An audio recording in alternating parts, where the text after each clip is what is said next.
But even with that, we're thankful for the investigative assistance and the expertise provided by ATF agents who made such a large investigation possible. Similarly, we appreciate the tactical support provided by Manteca PD, Sirius PD, Pleasanton PD, and Delta RAT, who made the service of search warrants and arrest warrants simultaneously possible this morning. I'd like to thank also the District Attorney's Office, who provided consultation in terms of prosecution standards and charges. This morning's operation involved 5 locations in Tracy and Stockton, resulting in the arrest of 5 suspects and the recovery of additional firearms. We have some examples here of some of the firearms we recovered, although they're not all here. The firearms on display are some of the recoveries during the investigation. They all represent potential shootings that had been likely avoided by taking the guns away from the possession of convicted criminals who have already demonstrated the willingness to engage in violent acts. This is obviously an ongoing investigation. Future steps may result in the arrest of others as we follow the evidence. One of the steps include the processing of all the firearms to determine if they were used in any shootings. So as Lieutenant Freitas mentioned, we're going into the less active part of the investigation, but nonetheless very detail-oriented, and this is the part where we find out exactly what we have on our hands in terms of the firearms. I'm going to pass it now to Acting Special Agent in charge, Jennifer Cicolani, who's going to talk about the ATF component of this. Good afternoon. I'm Acting Assistant Special Agent in charge, Jennifer Cicolani of the Bureau of Alcohol, Tobacco, Firearms, and Explosives, or ATF, San Francisco Field Division. Partnerships are the backbone of success stories for law enforcement. I'd like to take a moment to thank Chief Miku and the Tracy Police Department, as well as the Pleasanton Police Department, the Ceres Police Department, the Manteca Police Department, the California Highway Patrol, and the San Joaquin County Delta Regional Auto Theft Team for their partnership during this investigation. During the course of this operation, 36 firearms were recovered.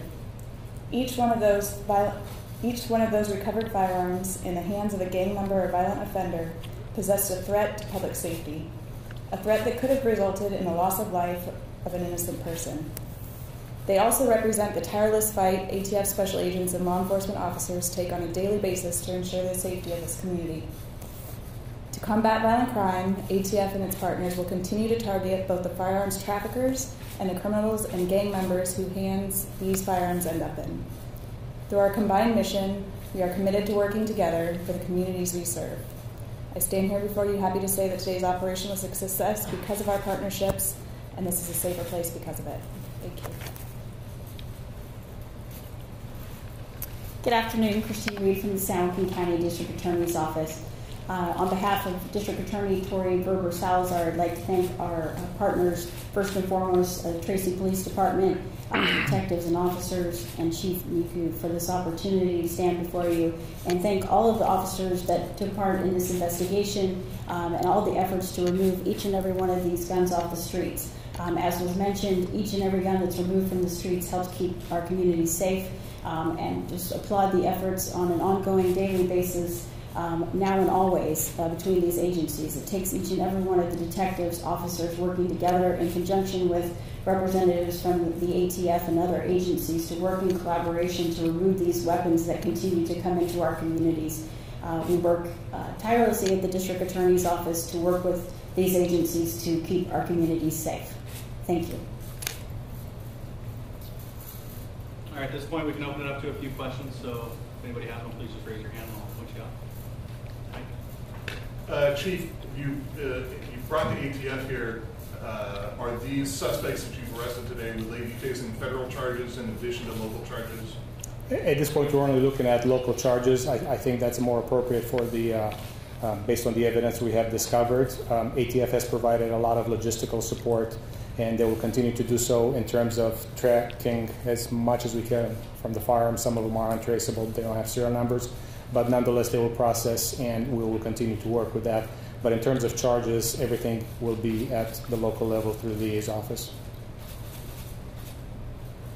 So one of the charges is gang enhancements. Can you explain what that means and what gangs is known by you guys that you can say that they're affiliated with? So 2 parts. I'll let the DA's office talk about the enhancement part. But in terms of gangs, I have a policy of not giving credit to the gangs. We don't want to acknowledge their name and give them street cred. So while we do have that information, it will come out in court. They are local gangs, and their connections are well documented, but we just don't want to give them credit. So that's where we are, and we could talk about the enhancements. With respect to the enhancements, that's part of our process. Once we receive the reports from the officers and detectives involved in the investigation, that's something we look at. We do work in conjunction with the U.S. Attorney's Office in addressing as to where charges are best suited. On the state side, we certainly look at the case, all the facts of the case and the information as to whether or not there's evidence to support adding those enhancements to the charges, and we take that very seriously when we do that. Anybody before Mike gets another shot? Can you talk about the issue of the stolen guns, and some of these are taken from people that actually own them and register to own them? Yeah, thank you. So it's important to note that this is not a situation of the police taking guns from legitimate owners. These are gangs in possession of either felons or felons who happen to be gang members also. So this is not possession of illegal firearms in that sense. Some of them have been documented stolen from either in Tracy or the surrounding jurisdictions. We do not have a full image of all the guns. That's where the next step in the investigation is going, processing all the firearms, seeing if they're used in any shootings in the region, seeing where they came from, and as much as we can on the unserialized ones, finding out where they came from.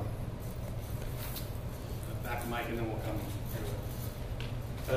Chief, these weapons, do you know, were they sold within the gang or were they sold outside the gang? And as a follow-up, were they only sold to juveniles that you're aware of?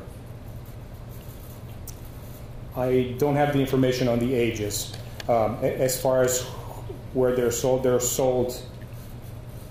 within the gang part of them, and I can only answer to a limited extent because some of it would compromise the investigation. I'm sorry. Gentleman on the far right. Were any of the guns modified to make more lethal? That is something ATF is going to analyze, and at this point we don't have the exact answer for that. We know there are some high-capacity magazines. Like I mentioned, there are some that, if not more lethal, they're unserialized, so they're harder to trace, and it takes away our ability to figure out where they came from, kind of where they're going, where they've been. So. Anybody else? We'll go here, there, and there, and that'll be the last question. There was a lot of other cities involved in this operation. Can you talk about the extent of this operation and why it involved so many different jurisdictions? Yeah, so obviously this is a Tracy-based investigation. However, as it got bigger, we had to reach out to ATF, and they provided a lot of expertise and a lot of technical support.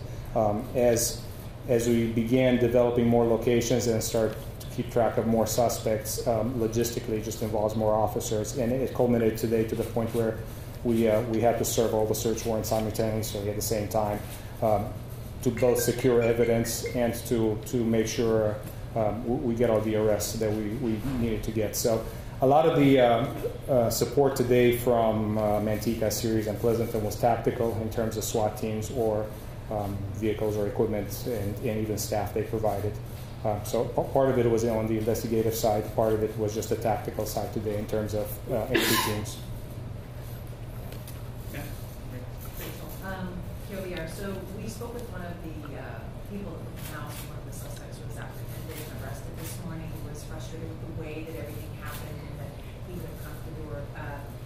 He was frustrated with the ransacking of the house is the way he termed it. My question is, what do you say about that? And secondly, if there are people who are harboring these types of people, could they be punished then, of course?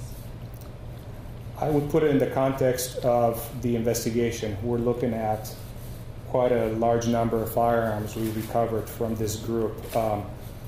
Safety is the primary concern. So when we're looking for convicted felons, gang members in possession of firearms who have shown a willingness to engage in violent behavior, we have to take certain safety measures.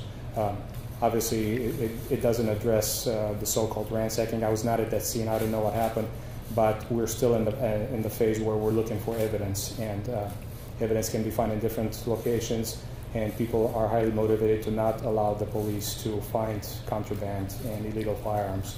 So we have to do our due diligence to find firearms. Okay, last question, Mike. Chief, you said that the investigation is ongoing.